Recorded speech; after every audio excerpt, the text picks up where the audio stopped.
Ahoy sailors, it's Brother Perkins here. It's time for chapter 2 of Smoke in the Jungle, Willow Valley Kids. And I hope that you saw chapter 1. If not, stop! Go back to chapter 1. Make sure you check it out first. Otherwise, you won't know what's going on. So here's chapter 2 of the Willow Valley Kids, Smoke in the Jungle. The gray sky over Willow Valley slowly darkened as afternoon crept toward evening. Once more, snowflakes began to sift down through the tree branches. Emily and Heidi walked together along the path next to the stream with their arms linked, singing at the top of their lungs. When they came to the place where the trail split, they stood for a moment to finish the song. Then Heidi took the trail to the right and crossed the wooden bridge toward the big Victorian house up on Chestnut Street. Emily turned the opposite way to go to her own house. Slowly she trudged up the steep hillside, anticipating the warmth of her house as her toes inside her boots became numb with cold. The wooden screen slammed loudly behind her as she went into the covered porch at the back of her house. Her fingers felt half frozen as she struggled to unlatch her boots. She could hear the voices of her parents in the kitchen. She couldn't wait to tell them the exciting news about Buddy's mother and Sergeant Riley. "Guess what?" she cried as she burst into the warm kitchen. Her parents were sitting at the table. They looked up in surprise. "You won't believe it," Emily told them, giving a little hop. "Guess who is starting to like someone? And guess who likes them back? You'll never guess in a million years." Mrs. Johnson laughed. "Well, I certainly hope it's not one of the Willow Valley Kids. You all are still too young for that kind of foolishness." "Of course not," said Emily, looking appalled.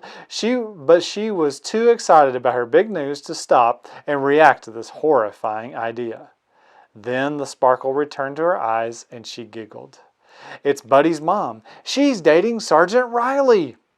"Isn't that the best news ever? I bet they'll get married too." Picture that, Buddy's mom and Sergeant Riley getting married at our own Willow Valley Baptist Church. An expression crossed her mother's face that Emily didn't understand. "What?" she asked. "What's wrong?" "Oh, nothing's wrong at all," her mother answered. "That's wonderful news. We will just have to wait and see if anything comes of it, won't we?" Emily grabbed an apple from the counter and sat down with her parents at the table. "What are you two doing? And why are you home from work so early, Daddy?" she asked. "Are you planning a vacation?" she added. Seeing the colorful brochures on the table, her parents exchanged a grown-up look that meant something was going on, something they had not told Emily. "Emily," her father began, "you know the company that I work for has several factories in other countries." Emily nodded.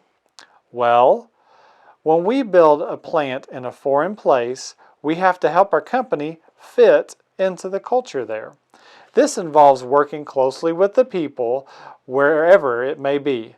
This usually brings great benefits to a poor country when we come in, because we give the local people training and jobs, and we sometimes even build schools and hospitals for them." Emily nodded again. She felt proud of the important work that her father did. Her father continued. "For the past 5 years, my company has been building a large plant in South America, in a tiny country called Suriname. The next few months are critical because the plant is nearly ready to start up. This is the time we begin training for the jobs we need them to do. Usually at the very beginning there are problems here and there that need to be worked out for things to go along smoothly." As it often did, Emily's mind raced ahead of her father's words, leaping upon the most likely conclusion. "So, they want you to go to Suriname while the plant gets started up?" she said. Her father nodded. "That's part of it," he said, glancing at Emily's mother. "When will you go, and how long will you have to be gone?" Emily wanted to know. Her father had traveled before for his job, sometimes being gone for a couple of weeks at a time. Mrs. Johnson hesitated. "This is the time for quite a long trip," he said slowly. "It has come up rather suddenly because of some new problems. They would like me to go in 2 weeks and stay until April or May. That's 5 months! Emily's eyes clouded as she counted the months on her fingers. She exclaimed, "We can't do without you for that long, Daddy. Do you really have to go?" Mrs. Johnson smiled. "My company knows it's a long time to split up a family," he said.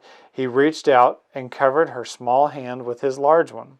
"That's why they have offered to move our whole family there for those months, so we can stay together, and I can still do my work over there."